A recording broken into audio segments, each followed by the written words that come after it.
Salut à tous, c'est David, il est dimanche, 8 h, je file faire ma séance de sport et je vais en profiter pour vous faire une petite vidéo. La semaine dernière, on avait parlé ensemble du sujet des calories et on a vu la balance énergétique, on a parlé de tout ça un petit peu. Donc aujourd'hui, je vais vous parler entre mes séries là, je trouve que ça donne un contexte assez intéressant.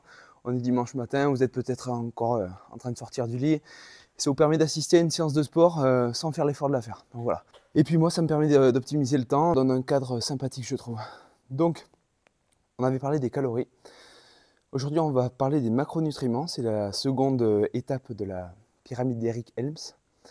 Les macronutriments, c'est quoi? C'est en fait les seules choses qui vont vous procurer des calories. C'est-à-dire, les calories, vous pouvez les obtenir de 3 choses différentes. Les protéines, les glucides, les lipides. Chacun, je vais vous en parler aujourd'hui un petit peu, chacun de ces macronutriments, et je vais un petit peu vous les décrire, vous expliquer où est-ce qu'on peut les trouver, à quoi ils servent, et comment, dans quelle quantité vous devriez les ingérer pour atteindre vos objectifs. Alors je m'assois un petit peu là parce que ça commence à être dur, c'est séance jambes aujourd'hui, hein. Donc ça picote un peu. On commence par du soulevé de terre, je vous mettrai des images un petit peu. Je vais commencer par vous décrire les trois principaux, les trois macronutriments avec leur composition calorique déjà. Donc il faut savoir que chaque macronutriment contient des calories. On va parler en grammes et en calories. Donc 1 gramme de protéines, on va commencer par le plus important. Donc les protéines, c'est 4 calories pour 1 gramme de protéines. Les glucides, c'est la même chose, 4 kilocalories pour être précis, pour 1 gramme de glucides. Et les lipides, eux, ça va être 9 calories pour 1 gramme de lipides. Voilà.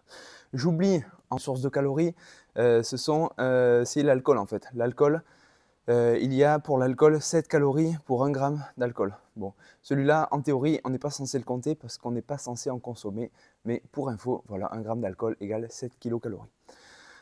Alors attention, 1 gramme de bière ne vaut pas 7 kilocalories, il y a un calcul à faire. Mais bon, si vous rentrez vos calories sur l'appli, comme je vous ai parlé la dernière fois, MyFitnessPal ou FatSecret, vous aurez toutes les infos sur les calories et les macronutriments de chaque aliment que vous ingérez, si ça vous intéresse.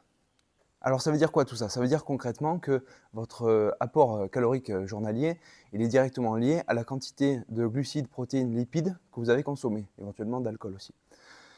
Donc c'est une équation en fait, hein. Vous avez consommé X grammes de glucides, Y grammes de lipides, Z grammes de protéines. Vous faites l'addition, hein, vous multipliez par 4 ou 9 et vous obtenez le total calorique de votre journée. Alors ce qui va être intéressant, c'est la répartition de ces macronutriments à chaque repas, enfin sur le total de la journée, puisque c'est ce qui compte le plus. Mais avant ça, je voulais les décrire un petit peu, ces macronutriments, donc on va se concentrer sur les trois, hein, protéines, glucides, lipides. Je vais les classer selon moi par ordre de priorité, même si au final les trois sont très très importants. Si on veut chercher à faire du muscle, à gagner en force, à être athlétique, les protéines pour moi c'est la base. Je pense qu'on n'en mange pas assez. Du moins les gens qui ne sont pas sportifs, les sédentaires n'en mangent pas assez et pourtant ils devraient. Alors les protéines c'est quoi? C'est un petit peu, les protéines sont au corps humain ce que les briques sont à un mur. C'est-à-dire qu'ils sont le composant principal de nos muscles. Lorsqu'on fait des séances de musculation, lorsqu'on fait du sport, qu'on travaille nos muscles, on va créer du dégât dans nos muscles.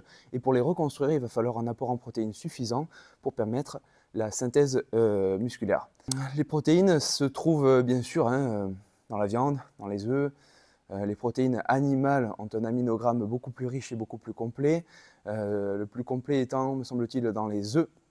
Voilà, vous pouvez trouver aussi des sources de protéines végétales dans les graines de chia, etc. Et puis souvent, bon, les végétariens connaissent bien, on essaie d'avoir des alliances entre légumineuses et céréales afin d'avoir un aminogramme complet.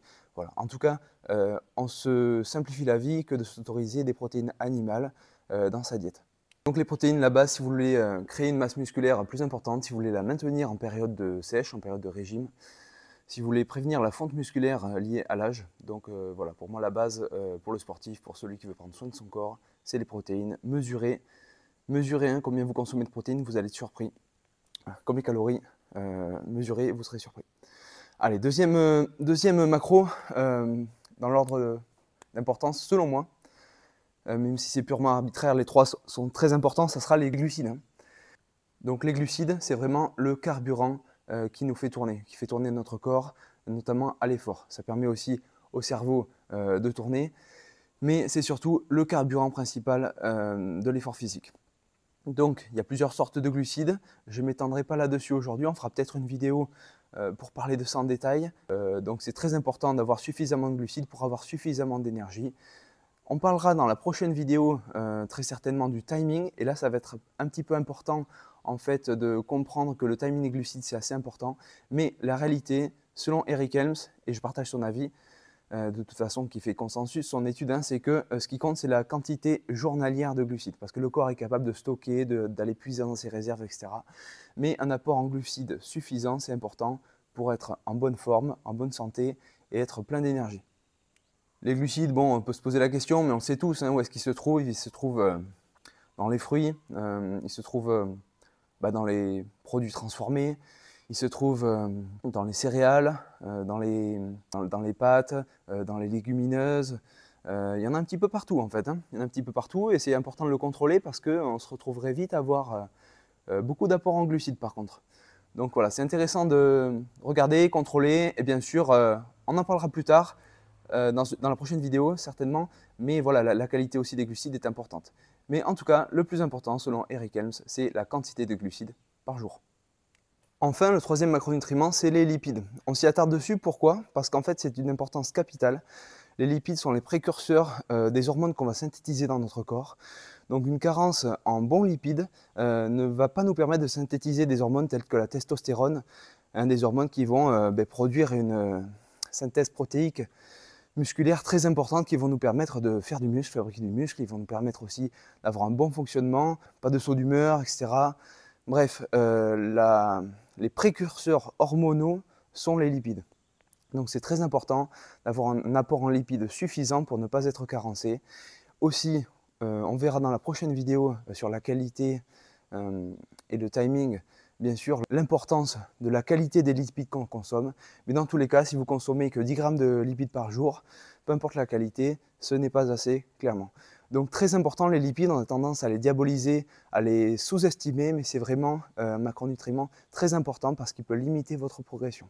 S'il faut retenir quelque chose, c'est sur les 3 macronutriments, ce qu'on veut pour prendre du muscle et améliorer notre composition corporelle, c'est des apports en protéines suffisants. On parle de quantité aujourd'hui. On veut également, on a besoin de glucides pour avoir de l'énergie pour bien s'entraîner.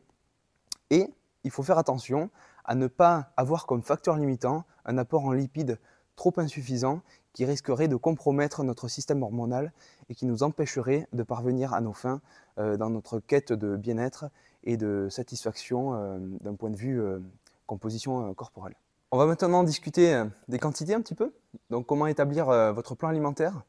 Moi je vous balance un petit peu les infos comme ça et puis j'aimerais bien que vous ayez une petite réflexion à propos de ça, y penser, mesurer et ensuite adapter.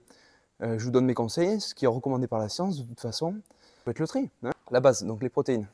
Vous allez prendre votre poids de corps. Moi, on va dire que je suis à 80 kg, je vais arrondir un peu.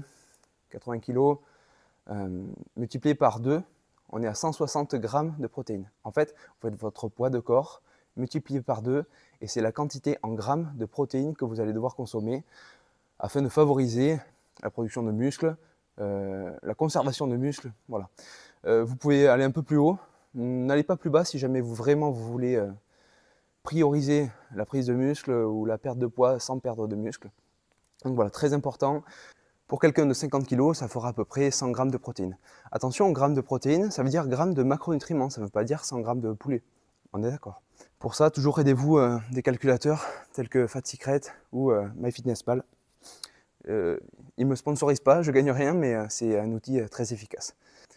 Le deuxième macronutriment auquel on va s'attacher en termes de quantité, ça va être les lipides. Les lipides, on va le contrôler comment?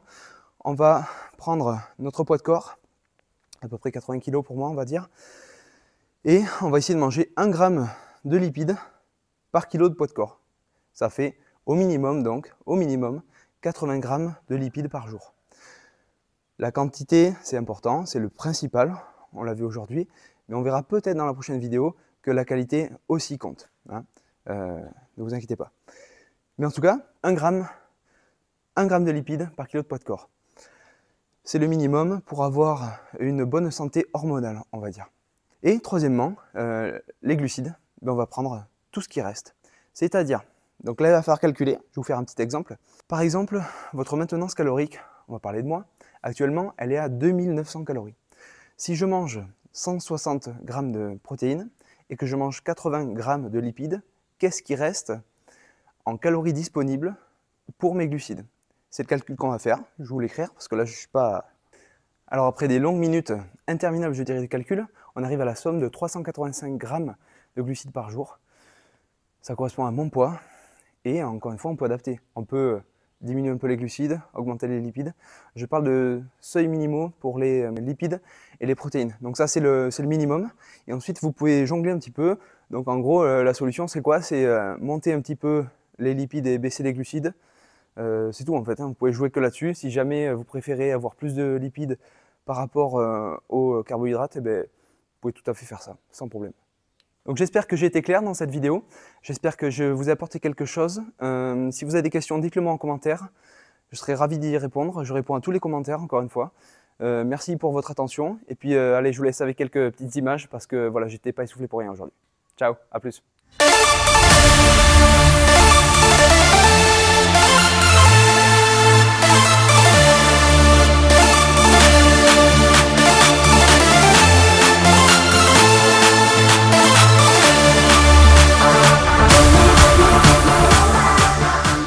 C'est bon, allez. Petit coup de déo du mécano. Na festa do fim de semana, só rolê bom. Ela chega e desencana com passo bem solto. Passo bem solto. Passo bem solto. Na festa do fim de semana, vai me parar. Vai me parar. Vai me parar. Vai me parar. Vai me parar. Vai me parar. Vai me parar. Vai me parar. Enquanto parede, enquanto parede, enquanto parede, Si tu es encore là, c'est que tu regardes mes vidéos jusqu'au bout et que du coup ça t'intéresse. Je te remercie beaucoup parce que c'est quand même pas évident de se motiver au quotidien pour continuer à faire ces vidéos, ce contenu. Donc je te remercie à toi si tu es encore toujours là à regarder la vidéo. Je te dis à bientôt. Il y a des nouveaux épisodes prévus avec le docteur Guy-André Pelouse où on va faire un petit peu de questions-réponses avec les commentaires qu'on a eus, que ce soit en message privé ou sur la vidéo.